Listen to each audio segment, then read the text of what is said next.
দোয়া ও সুন্নাত এবং হিফজে হাদিসে থার্ড হয়েছে শেখ আফরোজ জয়পুর খালনা মক্তব। কলিয়া হাজী সানাউল্লাহ সাহেবকে আমরা স্টেজে আসার জন্য অনুরোধ করছি। দোয়া ও সুন্নাত এবং হিফজে হাদিসে থার্ড হয়েছে শেখ আফরোজ জয়পুর খালনা মক্তব। ওর হাতে 1 লিটারের মিল্টন ফ্লাস্ক তুলে দিচ্ছেন হাজী সানাউল্লাহ সাহেব। হিফজে সূরায় থার্ড হয়েছে মেহরাব আলী জয়পুর খালনা মক্তব।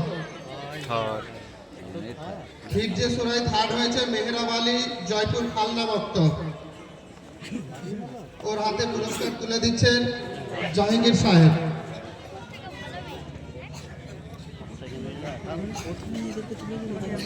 বক্তৃতাতে সেকেন্ড হয়েছে আব্দুল আরহাম আমরদা মক্তব। বক্তৃতাতে থার্ড হয়েছে আব্দুল আরহাম আমরদা মক্তব। ওর হাতে ডিনার সেট তুলে দিচ্ছে হাজী আব্দুল কাদির মোল্লা সাহেব।